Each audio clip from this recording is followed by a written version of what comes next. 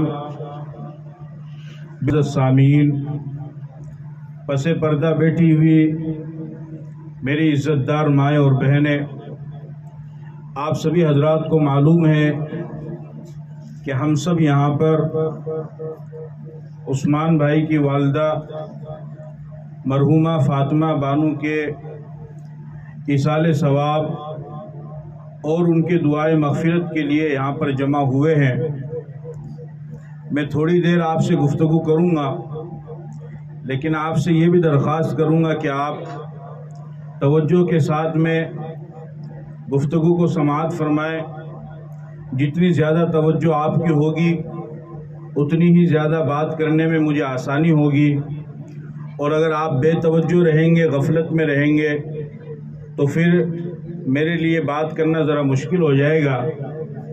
اس لیے پہلی درخواست تو آپ حضرات سے یہ ہے کہ جب تک میرا بیان مکمل نہ ہو جائے اس وقت تک آپ ادھر ادھر ہرگز مشغول نہ ہو، بلکہ میری بات کی طرف توجہ دے، دھیان دے، اور جو میں آپ سے عرض کرنا چاہ رہا ہوں اس کو سیکھنے کی، سمجھنے کی، اچھی طرح سننے کی اور پھر اس پر عمل کرنے کی کوشش بھی کریں، نیت بھی کریں۔ محترم حضرات، قرآن کریم کی ایک آیت میں نے آپ حضرات کے سامنے تلاوت کی، جس میں اللہ رب العزت نے فرمایا کل نفس ذائقۃ الموت، کہ ہر جاندار کو موت کا مزہ چکھنا ہے۔ دنیا کے اندر جتنی بھی چیزیں اللہ پاک نے بنائی ہیں، جتنی بھی مخلوقات بنائی ہیں، جن کو اللہ پاک نے جان دی ہے، جس کے اندر روح اللہ پاک نے رکھی ہے، چاہے وہ انسان ہو یا جنات ہو یا فرشتے ہوں یا جانور ہوں یا اس کے علاوہ دوسری کوئی مخلوق ہو، جن جن مخلوقات کے اندر اللہ پاک نے روح کو رکھا ہے، جان کو رکھا ہے، اللہ پاک ایک وقت آتا ہے کہ ان مخلوقات میں سے روح کو قبض کرتے ہیں، جان کو لے لیتے ہیں، اور یہ معاملہ دنیا کی ہر مخلوق کے ساتھ میں پیش آئے گا اور کوئی اس سے باقی نہیں رہ پائے گی۔ اسی کے بارے میں فرمایا کل نفس ذائقۃ الموت، کہ ہر نفس کو، ہر جاندار کو ایک نہ ایک دن ضرور موت کا مزہ چکھنا ہے۔ دنیا کے اندر جتنے بھی انسان ہیں، ان انسانوں نے دنیا کی تمام چیزوں کے بارے میں اختلاف کیا ہے، کسی نے مانا، کسی نے نہیں مانا، کسی نے اقرار کیا، کسی نے انکار کیا، کسی نے تصدیق کی، کسی نے تکذیب کی، کسی نے سچ بتایا، کسی نے جھوٹ بتایا، کسی نے صحیح کہا، کسی نے غلط کہا۔ جتنی بھی چیزیں دنیا کے اندر ہیں، مذہب اسلام کو کسی نے سچ کہا، کسی نے غلط کہا، جس نے سچ مانا اس نے قبول کیا، جس نے غلط مانا اس نے قبول نہیں کیا۔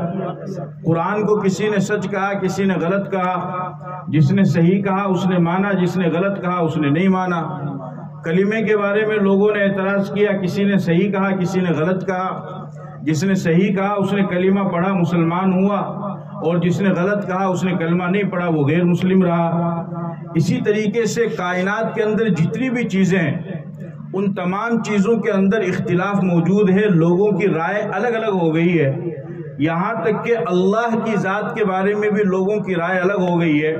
اور آج اس زمین کے اوپر، آسمان کے نیچے، دنیا میں ہزاروں لاکھوں کی تعداد میں ایسے لوگ موجود ہیں کہ جو اللہ کے وجود کو نہیں مانتے ہیں، جن کو دہریہ اور ملحد کہا جاتا ہے، اور ان کا یہ ماننا ہے کہ بس یہ دنیا کا نظام خود بخود چل رہا ہے اور کوئی اس کو چلانے والا نہیں ہے، کوئی اللہ نہیں ہے، کوئی خدا نہیں ہے، کوئی بھگوان نہیں ہے، کوئی گوڈ نہیں ہے۔ انہوں نے ہر چیز کا انکار کر دیا۔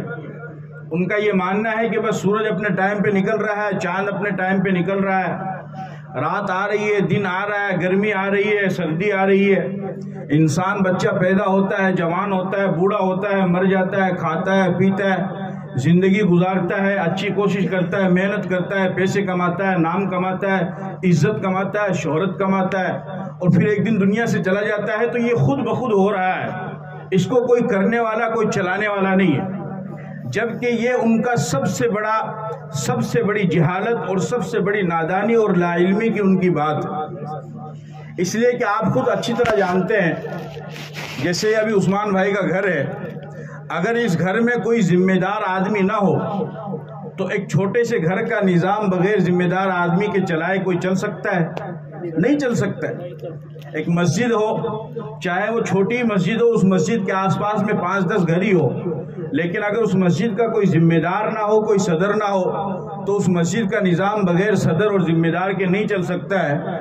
گھر کا نظام بغیر کسی ذمہ دار کے نہیں چل سکتا ہے، فیکٹری کا نظام بغیر کسی ذمہ دار کے نہیں چل سکتا ہے، مدرسے کا نظام بغیر کسی ذمہ دار کے نہیں چل سکتا ہے، اور اسکول کا نظام بغیر کسی ذمہ دار کے نہیں چل سکتا ہے۔ کسی بھی تنظیم یا کسی بھی ادارے یا کسی بھی چیز کا جب تک کوئی ذمہ دار نہ ہو، اس وقت تک اس کا کوئی انتظام نہیں چل سکتا ہے، چاہے وہ چیز چھوٹی سے چھوٹی ہی کیوں نہ ہو۔ تو اتنی بڑی کائنات اور اتنی بڑی دنیا، جس میں زمین ہے، آسمان ہے، چاند ہے، سورج ہے، ستارے ہیں، انسان ہے، جنات ہے، جانور ہے، فرشتے ہیں، حیوانات ہیں، نباتات ہیں، جمادات ہیں، پتھر ہیں، یہ تمام چیزیں ہیں۔ تو اتنی بڑی کائنات کا نظام بغیر کسی چلانے والے کے کیسے چل سکتے ہیں؟ تو یہ بات طے ہو گئی کہ ضرور جب چھوٹے سے گھر کو چلانے کے لیے کسی ذمہ دار کی ضرورت ہوتی ہے اور کوئی ذمہ دار ہوتا ہے اس گھر کو، اس مسجد کو، اس مدرسے کو، اس اسکول کو، اس کالج کو چلانے کے لیے، تو یقینی طور پر یہ بات طے ہو گئی کہ ضرور اس کائنات کو بھی کوئی چلانے والا ہے اور اس چلانے والے کا نام اللہ ہے۔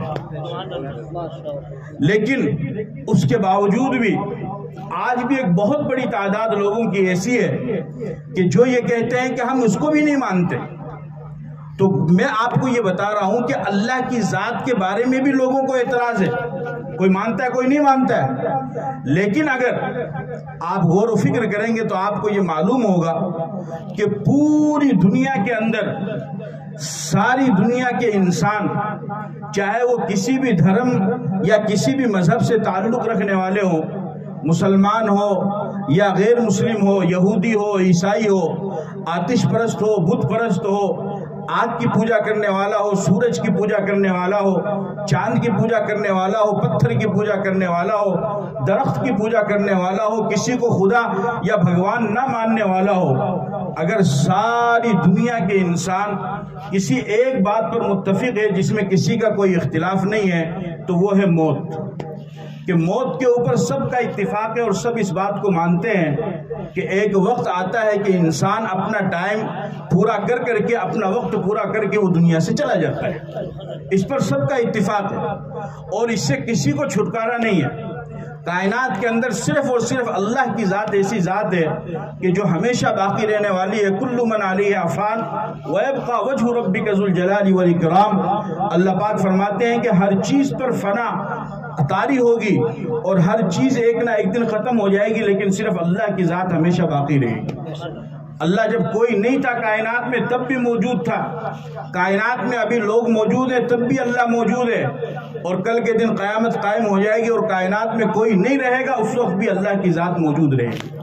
اللہ کی ذات کے علاوہ چاہے کوئی کتنا ہی بڑا نبی کیوں نہ ہو، کتنا ہی بڑا ولی کیوں نہ ہو، کتنا ہی بڑا بزرگ کیوں نہ ہو، کتنا ہی بڑا پیر کیوں نہ ہو، کتنا ہی بڑا سجادہ نشین کیوں نہ ہو، اور کتنا ہی بڑا اللہ والا کیوں نہ ہو، یا کتنا ہی طاقتور حکمران، دولت والا، عہدہ والا، وزارت والا، حکومت والا، سلطنت والا، کوئی بھی کتنے ہی اعلیٰ مقام پر پہنچا ہوا کیوں نہ ہو، اللہ کی ذات کے علاوہ سب کو موت آئے گی، باقی کوئی بھی نہیں رہے گا۔ اور یہ ضروری ہے کیونکہ خدا خدا ہے اور بندہ بندہ ہے۔ اگر بندے کو بھی موت نہ آئے تو خدا اور بندے میں پھر فرق کیا رہے گا؟ خدا اور بندے میں فرق یہی ہے کہ بندہ پیدا ہوتا ہے، ترقی کرتا ہے، دنیا میں اپنا نام کماتا ہے، بڑی عزت حاصل کرتا ہے، بڑی شہرت حاصل کرتا ہے، بڑا نام کماتا ہے اور بہت اونچے اعلیٰ مقام پر پہنچتا ہے، دیش کا سلطان بنتا ہے، دیش کا بادشاہ بنتا ہے، حکمران بنتا ہے، بڑی لمبی چوڑی سلطنت کو چلانے والا ہوتا ہے، لیکن اس کے بعد بھی ایک دن اس کو موت آ جاتی ہے۔ اللہ اس پر موت طاری کر کے یہ بتانا چاہتے ہیں دنیا کے لوگوں کو کہ یہ بندہ ہے اور میں خدا ہوں، اس کو موت آ گئی اس لیے بندہ ہے اور میں آج بھی زندہ ہوں، آگے بھی زندہ رہوں گا اس لیے کہ میں خدا ہوں۔ اللہ لا الہ الا ہو الحی القیوم لا تاخذہ سنۃ ولا نوم۔ اللہ کون ہے؟ آیت الکرسی میں اللہ نے بتایا اللہ وہ ہے کہ جس کے علاوہ کوئی معبود نہیں ہے، الحی جو زندہ ہے، القیوم جو ہمیشہ قائم رہنے والا ہے، لا تاخذہ سنۃ ولا نوم۔ نیند تو بہت دور کی بات ہے، اللہ کو اونگ بھی نہیں آتی ہے، نیند تو بہت دور کی بات ہے، سونا تو بہت دور کی بات ہے، اور موت تو بہت دور کی بات ہے، اللہ کو اونگ بھی نہیں آتی ہے۔ لہو ما فی السماوات و ما فی الارض، زمین و آسمان کی تمام چیزیں اللہ ہی کے قبضہ قدرت میں ہے۔ اللہ کے علاوہ جتنی بھی مخلوقات ہیں تمام کو بقا ہے، تمام کو فنا ہے، اور صرف اللہ کی ذات کو بقا ہے، اس کے علاوہ کسی کو بھی بقا نہیں۔ کائنات میں جتنے بھی لوگ آئے چاہے وہ اچھے ہوں یا برے ہوں، سب کو اپنے وقت پر دنیا سے جانا پڑا، یہاں تک کہ جو وقت کے پیغمبر آئے ان کو بھی دنیا سے جانا پڑا. باقی وہ بھی نہیں رہے جو بڑے بڑے بادشاہ آئے, بڑے بڑے سلاطین آئے, بڑے بڑے حکمران آئے اور انہوں نے دنیا پر بادشاہت کی لمبی چوڑی بادشاہت ہو کر کے دنیا سے گئے. چنگیز خان, سکندر یونانی, تیمور لنگ اور اس کے علاوہ بے شمار لوگ بڑے بڑے بادشاہ جنہوں نے حکمرانی کی دنیا کے اوپر سلطنت کی, لیکن ان کو بھی ایک دن دنیا چھوڑ کر کے جانا پڑا کیونکہ وہ بندے تھے اور اللہ اس وقت بھی موجود تھا, آج بھی موجود ہے کیونکہ وہ اللہ ہے, اس کی ذات ہمیشہ باقی رہنے والی ہے. تو کوئی بھی انسان اس سے چھٹکارا نہیں پا سکتا ہے, ہمیں بھی ایک دن جانا پڑے گا. مرحومہ فاطمہ اپنی زندگی کے ایام پورے کر کے اللہ نے ان کو لمبی زندگی دی. مجھے بتایا کہ 115 سال کے قریب تقریباً ان کی عمر ہوئی. ماشاءاللہ ایک لمبی زندگی اللہ پاک نے ان کو دی, لیکن اس کے باوجود بھی جانا ان کو بھی پڑا, باقی کوئی نہیں رہے. حضرت موسیٰ علیہ السلام کے پاس اللہ پاک نے بھیجا ملک الموت کو. ملک الموت آیا, موت کا فرشتہ آیا, لیکن وہ فرشتے کی شکل میں نہیں تھا, انسان کی شکل میں تھا. اور موسیٰ علیہ السلام سے کہنے لگا کہ میں آپ کی روح قبض کرنے کے لیے آیا ہوں. موسیٰ علیہ السلام کو غصہ آیا, انہوں نے تھپڑ مارا جس کی وجہ سے اس کی ایک آنکھ ہی پھوٹ گئی. موت کا فرشتہ اللہ کے پاس گیا اور جا کر کے کہنے لگا کہ کس کے پاس بھیجے ہو؟ انہوں نے تو الٹا نقصان ہی کر دیا ہمارا. کیا نقصان کیا؟ بولا انہوں نے تو تھپڑ مارا, میری آنکھ ہی پھوٹ گئی. کیا چاہتے ہو؟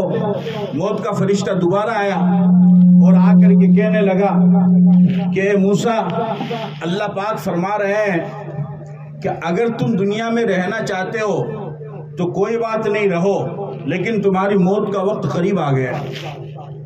اور موت کے فرشتے نے کہا کہ اے موسیٰ, اللہ پاک یہ فرما رہے ہیں کہ اگر تم کو ابھی جانا ہے تو ابھی چلو, اور اگر تم لمبی عمر چاہتے ہو تو ایک جانور کے اوپر, گائے کے اوپر, اس کی پیٹھ کے اوپر اپنے ہاتھ کو رکھو.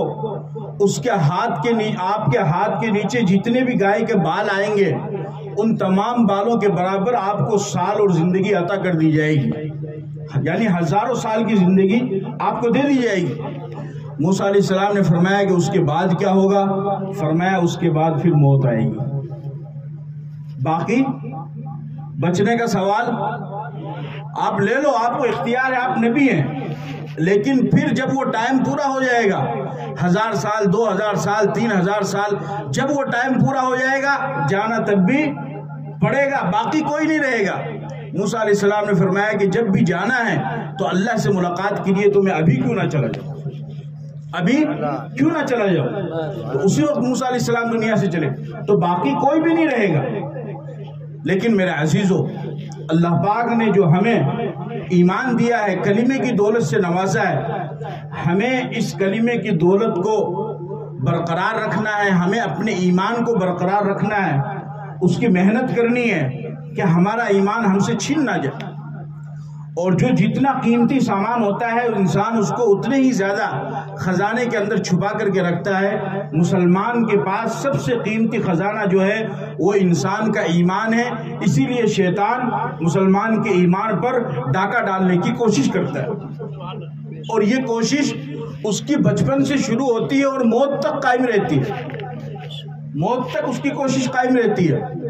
حدیث پاک کے اندر آتا ہے, آپ صلی اللہ علیہ وسلم نے ارشاد فرمایا کہ جب انسان کی موت کا وقت قریب آتا ہے, توجہ سے سنو, جب انسان کی موت کا وقت قریب آتا ہے تو شیطان اپنے پورے لاؤ لشکر کو لے کر کے انسان کے پاس آتا ہے, اس کے دائیں طرف آتا ہے اس کے باپ کی شکل میں. اور یہ معاملہ میرے اور آپ کے ساتھ بھی پیش آنے والا ہے کیونکہ وہ تو سب کا دشمن ہے, اس لیے سنو توجہ سے. وہ اپنے پورے لاؤ لشکر کو لے کر کے آتا ہے اور باپ کی شکل میں آتا ہے اور انسان کو آ کر کے کہتا ہے کہ دیکھ تیری موت کا وقت قریب آ گیا ہے اور میں تجھے سمجھا رہا ہوں, تجھے بتا رہا ہوں آگے کے کیا حالات ہوں گے تجھے نہیں معلوم ہے. میں تیرا باپ ہوں, میں نے تجھے پالا پوسا بڑا کیا, میں تیرے ساتھ خیر خواہی کروں گا, دھوکہ دھڑی نہیں کروں گا. اگر تو کامیابی چاہتا ہے تو مذہب اسلام کو چھوڑ دے اور دوسرے دھرم کو تو اپنا لے. اگر وہ پڑھا لکھا ہے, وہ جانکار ہے, بات کو جاننے والا ہے, سمجھدار ہے, پکا مسلمان ہے, تو وہ سمجھ جاتا ہے کہ یہ شیطان ہے, میرا باپ نہیں ہے, اس نے شکل بنا رکھی, اس لیے کہ شیطان کو اللہ پاک نے اختیار دیا ہے کہ شیطان کسی بھی انسان کی شکل بنا سکتا ہے سوائے نبی کے. نبی کے علاوہ شیطان کسی کی بھی شکل بنا سکتا ہے. من رآنی فی المنام فقد رآنی لأن الشیطان لا یتمثل بی. آپ نے فرمایا کہ جس نے مجھے خواب میں دیکھا تو گویا کہ اس نے مجھے ہی دیکھا، اس لیے کہ شیطان میری شکل نہیں بنا سکتا ہے. تو نبی کے علاوہ شیطان کسی کی بھی شکل بنا سکتا ہے. اب اگر وہ پکا مسلمان ہوتا ہے تو وہ اس کو دھتکارتا ہے، اس کو بھگا دیتا ہے، پھر وہ اس کے بائیں طرف آتا ہے لاؤ لشکر کو لے کر کے اس کی ماں کی شکل میں، اور وہاں پر اس کو گمراہ کرنے کی کوشش کرتا ہے کہ تو کلمے کو چھوڑ دے، مذہب اسلام کو چھوڑ دے تو کامیاب ہو جائے گا. پھر وہ اس کو دھتکارتا ہے. اب آپ اندازہ کیجئے کہ یعنی اتنی سخت حالت ہے انسان کی کہ موت کا وقت اس کا قریب ہے. یعنی یوں بتایا جاتا ہے کہ موت کے وقت انسان کو اس قدر پیاس لگتی ہے کہ اگر اس کو 7 سمندر پانی پلا دیا جائے تب بھی اس کی پیاس نہیں بجھے. اتنی پریشانی کا عالم، دنیا سے جانے کا عالم، دنیا سے چھوٹنے کا وقت ہے، اور شیطان گمراہ کرنے کے لیے آیا ہوا ہے. آپ اندازہ کیجئے کتنی پریشانی کا مسئلہ. اب اگر پکا سچا مسلمان ہوگا تو وہ اس کے بہکاوے میں نہیں آئے گا اور وہ کلمے کے ساتھ دنیا سے جائے گا. کلمے کے ساتھ دنیا سے جانے سے کیا فائدہ ہوگا؟ حدیث پاک کے اندر نبی کریم صلی اللہ علیہ وسلم نے ارشاد فرمایا من کان آخر کلامہ لا الہ الا اللہ دخل الجنہ، کہ جس کا آخری کلام لا الہ الا اللہ ہوگا وہ جنت میں داخل ہو جائے گا. وہ کس میں داخل ہوگا؟ وہ جنت میں داخل ہو جائے گا. اسی لیے علماء کرام فرماتے ہیں کہ جب کسی انسان کی موت کا وقت قریب آ جائے تو اس کے پاس بیٹھ کر کے ایک تو سورہ یاسین پڑھو.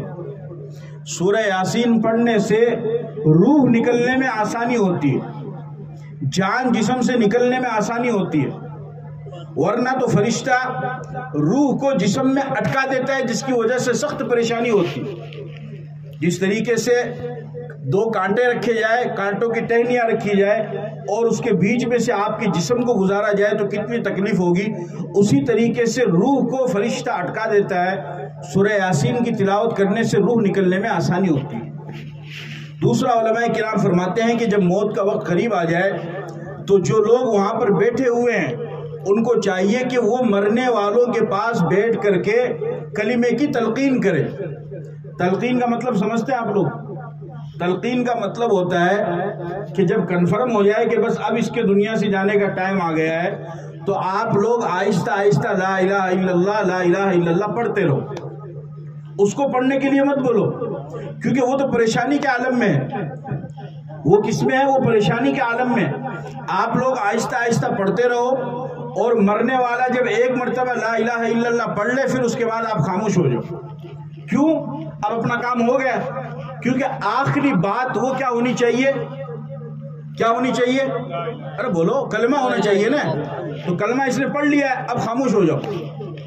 اب یہ دنیا سے چلا جائے گا. لیکن خدا نہ خواستہ اگر کلمہ پڑھنے کے بعد اس کو تھوڑا سا ہوش آیا، پھر اس نے دنیا کی کوئی بات کر لی، یوں کہا کہ مالا پاپا سے ملاؤ، مالا بھائی کھڑا گیا، میری عورت کھڑا ہے، میرے ٹابر کھڑا ہے، بنا میرے سامنے لاؤ، میں نے ملاقات کرنی ہے، میں نے بات کرنی ہے، میں نے بنا دیکھنا، بنا کے سر پہ ہاتھ رکھنا ہے. یعنی کلمہ پڑھے بعد میں پھر دنیا کی کوئی بات کر لی تو اب آخری بات کلمہ کو نہیں ہوا ہے نا بھائی، کلمہ نہیں ہوا نا، اس نے تو بات کر لی کچھ اور. اب آپ دوبارہ کلمے کی تلقین کرو، لا الہ الا اللہ لا الہ الا اللہ. آپ آہستہ آہستہ پڑھتے رہو. اس کو جیسے ہی ہوش آئے گا اور موقع ملے گا وہ کلمہ پڑھ لے گا. ایک مرتبہ جب وہ پڑھ لے بس اب آپ خاموش ہو جاؤ. اس کے بعد پھر چونکہ اس کا ٹائم تو ویسے بھی قریب ہے تو وہ دنیا سے چلا جائے گا. اس طریقے سے جو انسان کلمہ پڑھتا ہوا دنیا سے جائے گا، اللہ کے نبی فرماتے ہیں کہ وہ جنت میں داخل ہو جائے گا. اب یہ چلا گیا دنیا سے، اب کیا ہوگا؟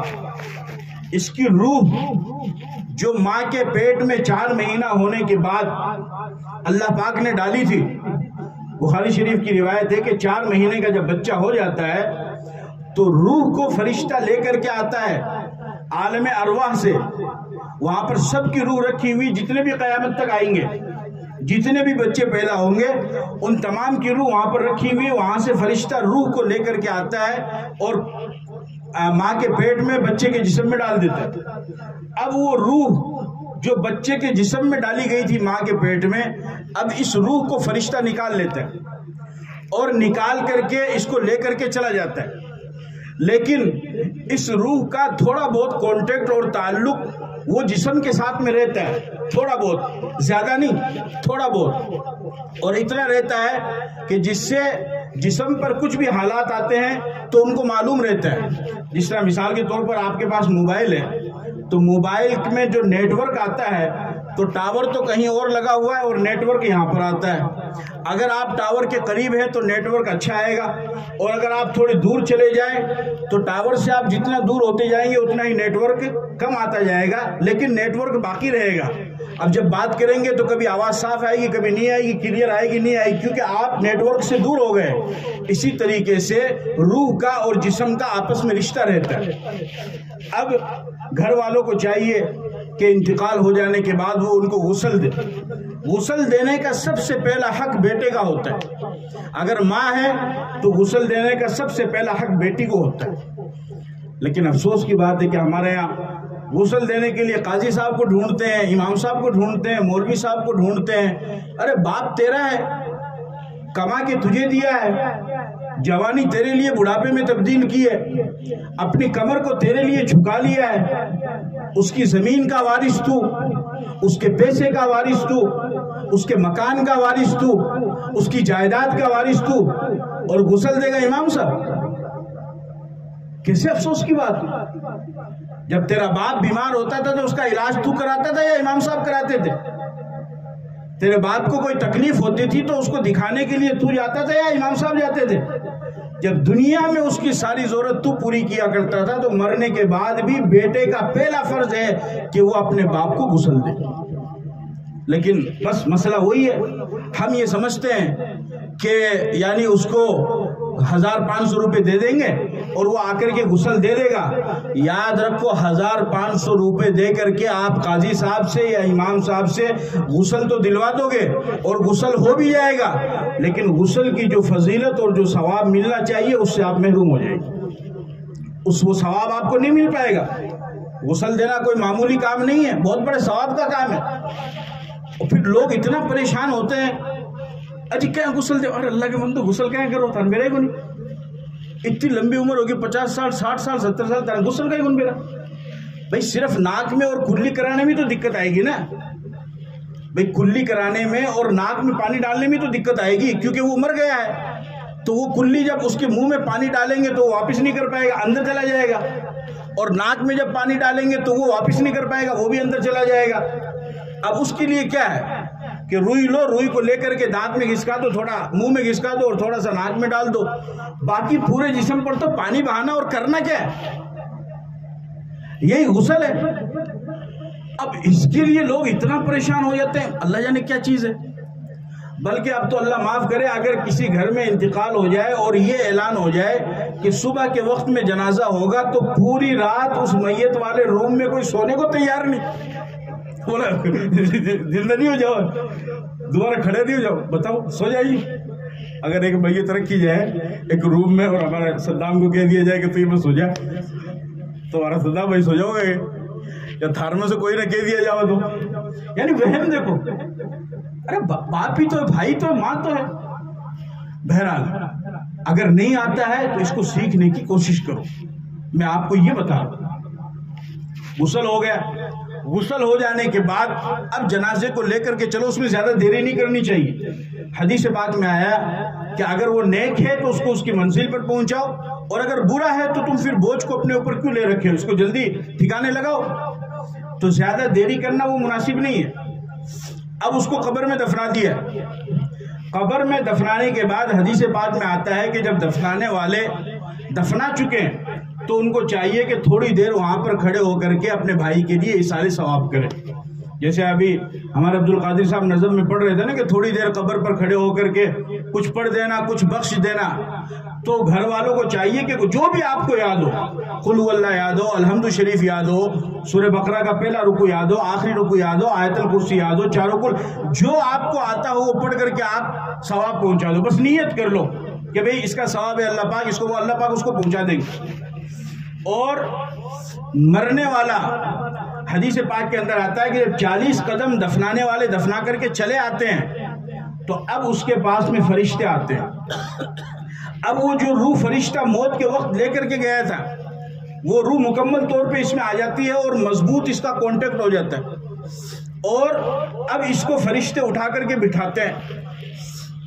اب اس کو اٹھا کر کے بٹھاتے ہیں. اب اس میں لوگ پریشان ہوتے ہیں قبر کتنی کھودنی ہے, لمبائی کتنی ہے, چوڑائی کتنی ہے. وہ آخرت کا معاملہ ہے, اس میں آپ پریشان نہ ہو. اور اس کو اٹھا کر کے فرشتے 3 سوال پوچھتے ہیں. کتنے سوال ہیں؟ وہ تینوں سوال آپ کو معلوم ہے اور اس کے جواب بھی معلوم ہے. بس بولے ٹھیک ہو گیا کام. 3 سوال. من ربک, من نبیک, ما دینک. تمہارا رب کون ہے, تمہارے نبی کون ہے اور تمہارا دین کیا ہے. اگر مومن نیک انسان ہے تو وہ کہے گا ربی اللہ, میرا رب کون ہے, اللہ ہے. اور دوسرے کے جواب میں کہے گا نبی محمد, کہ میرے نبی محمد صلی اللہ علیہ وسلم ہے. اور تیسرے کے جواب میں کہے گا دین یہ الاسلام, میرا دین اسلام ہے. حدیث پاک کے اندر آتا ہے کہ جب مومن انسان فرشتوں کو قبر میں اس کا جواب دے دیتا ہے تو اللہ پاک کی طرف سے حکم ہوتا ہے کہ اس کے لیے کھڑکی کھول دو جنت کی. اس میں سے خوشبودار ہوائیں, میٹھی میٹھی ہوائیں, اس کے لیے ٹھنڈی ہوائیں اس کے لیے آتی رہتی ہے. اور پھر اس کو فرشتہ کہتا ہے نم کنومت العروس, جس طریقے سے دلہن سوتی ہے اس طریقے سے سو جا, تجھے قیامت تک اب کوئی دوسرا جگانے والا نہیں آئے گا, بالکل آرام کر. اور فرمایا کہ اگر خدا نہ خواستہ غیر ایمان والا منافق ہے یا گنہگار انسان ہے تو وہ تینوں سوال کے جواب میں کہتا ہے ہائے ہائے لا ادری, کہ مجھے تو کچھ معلوم ہی نہیں. جب وہ یہ کہتا ہے تو حدیث پاک کے اندر آتا ہے, ہوائی فائرنگ نہیں کر رہا ہوں, حدیث کی بات بتا رہا ہوں. حدیث پاک کے اندر آتا ہے کہ فرشتہ اتنی زور سے ہتھوڑا اس پہ مارتا ہے کہ 70 گز زمین کے اندر وہ چلا جاتا ہے. اور قبر کا عذاب کوئی معمولی عذاب نہیں ہے. آخرت میں جتنے بھی عذاب ہیں ان تمام عذاب میں سب سے خطرناک عذاب عذاب قبر کا ہوتا ہے. اسی لیے آپ علیہ الصلوۃ والسلام نے فرمایا کہ اگر مجھے اس بات کا خوف نہ ہوتا کہ تم اپنے مردوں کو دفنانا نہ چھوڑ دو تو میں تمہیں قبر کا عذاب دکھاتا اور مردہ جو چیختا ہے اس کی چیخنے کی آواز سناتا. کہ اگر مردہ ادھر مغرب میں چیخ رہا ہے تو فرمایا کہ ادھر مشرق میں اس کی آواز سنائی دیتی. لیکن انسان اور جنات کے علاوہ ہر مخلوق اس کی آواز سنتی. آپ کبھی اندازہ کرنا میری بات کا کہ قبرستان کی طرف سے جانور ایک دم سے بھدکتا ہوا بھاگتا ہوا آئے گا, گدھا ہے, کتا ہے, گھوڑا ہے یا اس کے علاوہ کوئی بھی جانور ہے, چونکہ ان کو آواز سنائی دیتی ہے. آپ علیہ الصلوۃ والسلام خچر پہ سوار ہو کر کے جا رہے ہیں, اچانک آپ کا خچر بھٹکا اور اتنا خطرناک بھٹکا کہ آپ گرنے کے قریب ہو گئے. آپ نے صحابہ سے پوچھا کہ یہاں پر کون لوگ ہیں, کن لوگوں کی قبر ہے؟ تو صحابہ نے بتایا کہ پہلے زمانے کے مشرکوں کی قبر ہے. آپ نے فرمایا کہ ان کو ان کی قبر میں عذاب ہو رہا ہے اور اس عذاب کی وجہ سے مردہ چیخ رہا ہے, چلا رہا ہے, اس کی آواز کو میرے خچر نے سنا ہے, اس لیے بھدک گیا,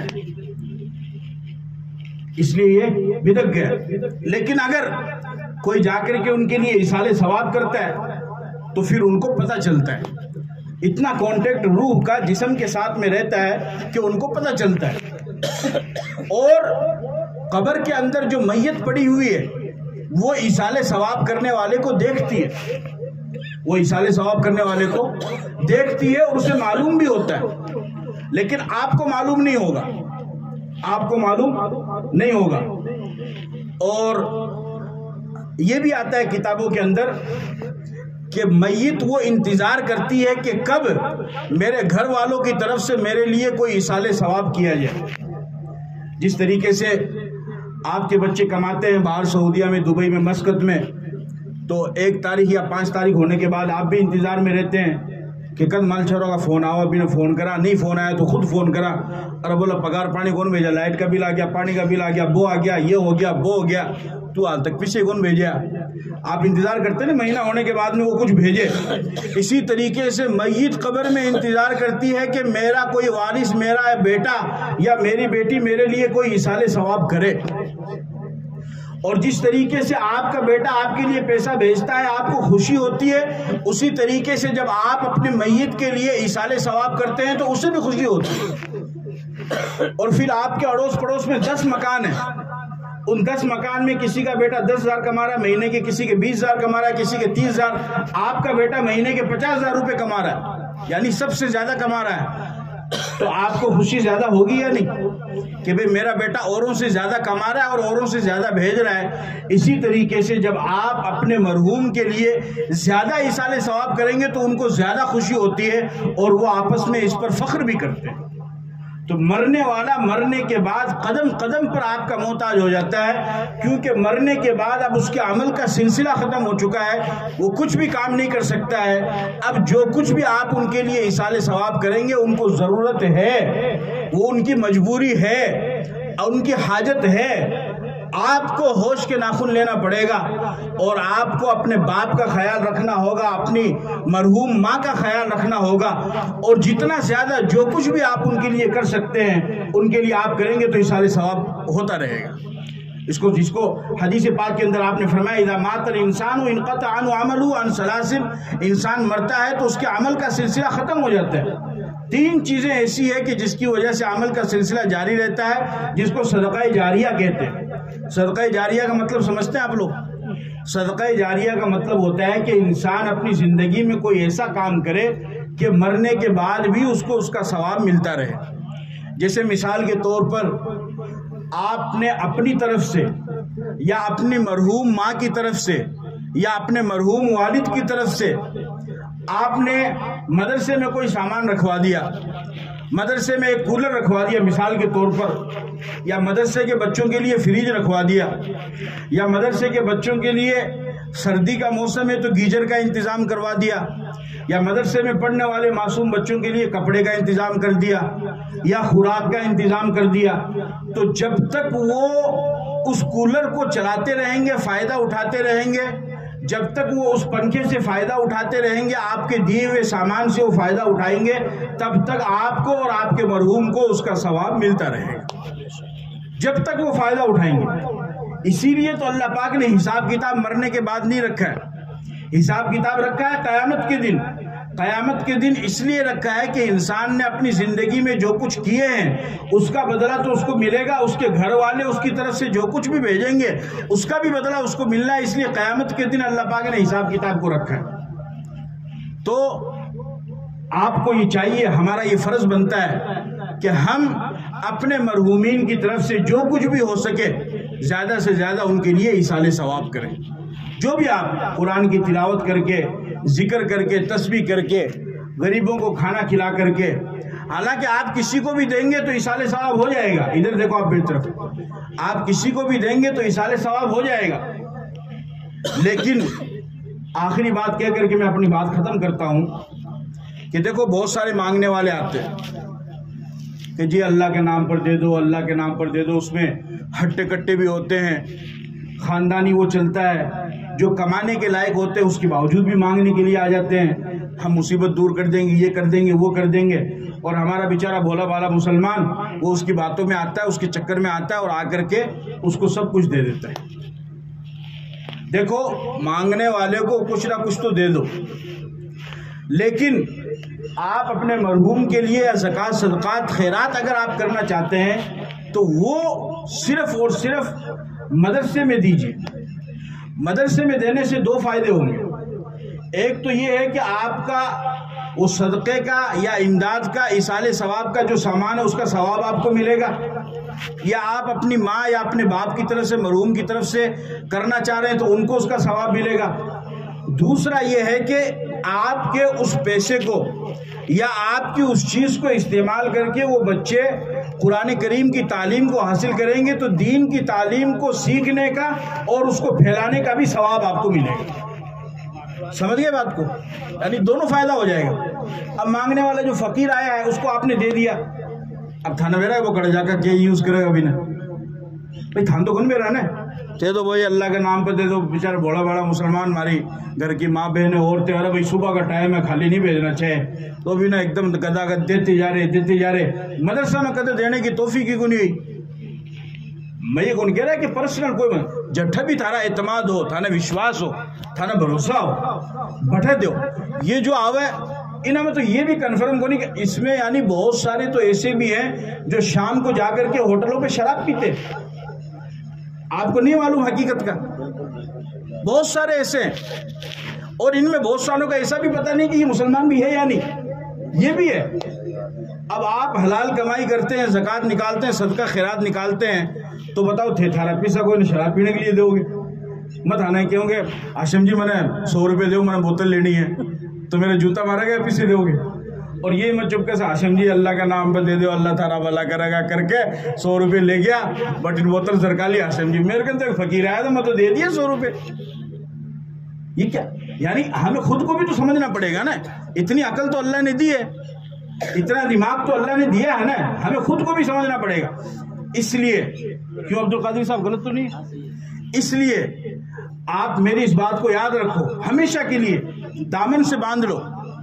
آپ جب جو بھی آئے، دیکھو خالی مانگنے والے کو خالی مت لوٹاؤ، للسائل حق وإن جاء على فرس، جو کچھ بھی آپ کو 5-10 دینا دے، لیکن زکوٰۃ کا، صدقات کا یا خیرات کا یا مرحوم کے لیے ایصال ثواب جو آپ کرنا چاہتے ہیں وہ تو آپ مدرسے میں دو، کیونکہ وہ بچے تعلیم حاصل کریں گے اور پھر وہ کتنے بچوں کو جا کر کے پڑھائیں گے، ان کا سب کا ثواب آپ کو ملتا رہے گا۔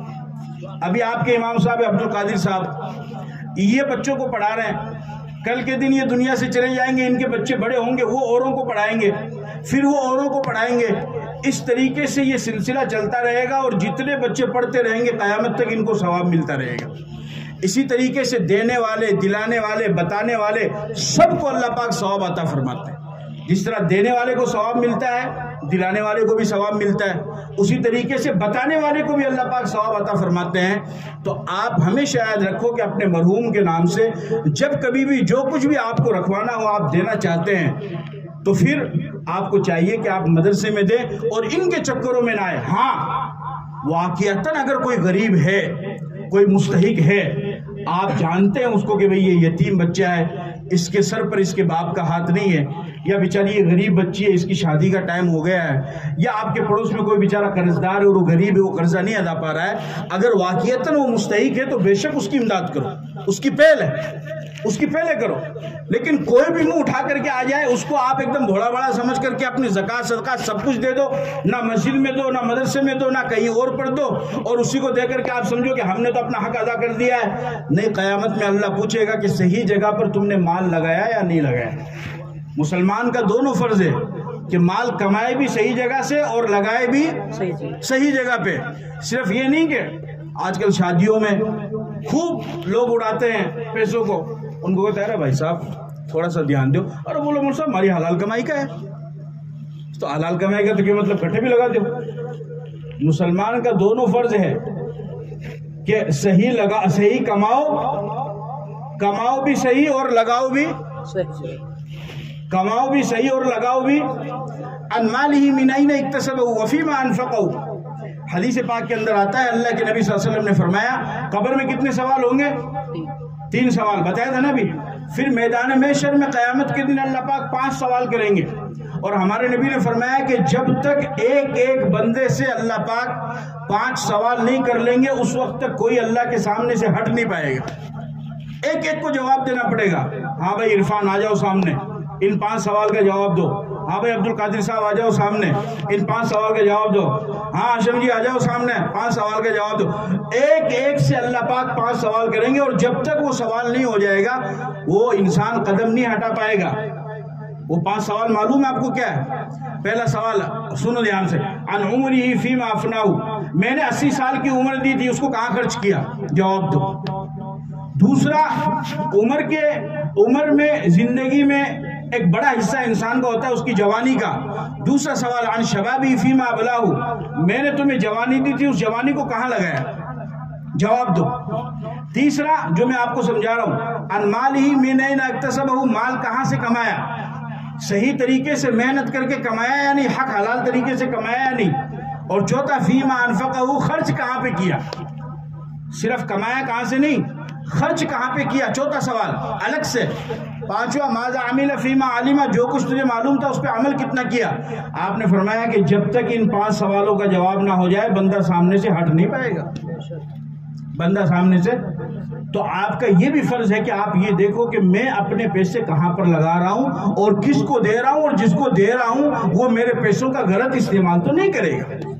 تو بہرحال جانے والا دنیا سے چلا جاتا ہے، سب کو ایک دن جانا ہے۔ ہمارے بہت سے عزیز و اقربا دنیا سے چلے گئے، اور بالخصوص جن کے ایصال ثواب اور دعائے مغفرت کے لیے ہم لوگ جمع ہوئے ہیں وہ تو مرحومہ فاطمہ بانو، ان کے لیے بھی ہمیں دعا کرنی ہے، اور ان کے اہل خانہ، ان کے گھر والوں سے بھی میں یہ کہوں گا کہ جو کچھ بھی آپ اپنی طرف سے اپنی ماں کے لیے، اپنی والدہ کے لیے، دادی کے لیے کر سکتے ہیں وہ آپ ایصال ثواب کے طور پر کریں۔ جتنا زیادہ آپ کریں گے اتنا ہی ثواب اللہ پاک ان کو پہنچائیں گے، ان کی روح کو پہنچائیں گے، ان کو قدم قدم پر اس کی ضرورت ہے۔ اور جب بھی دیں صدقہ جاریہ اپنے مرحومین کی طرف سے، تو یا تو مسجد میں دے یا پھر مدرسے میں دے یا صحیح جگہ پر آپ لگائیں۔ ہر کسی کو پیسے دے کر کے، امداد کے، خیرات کے، اپنے پیسوں کو ضائع نہ کریں اور اپنے ثواب کو بھی ضائع نہ کریں۔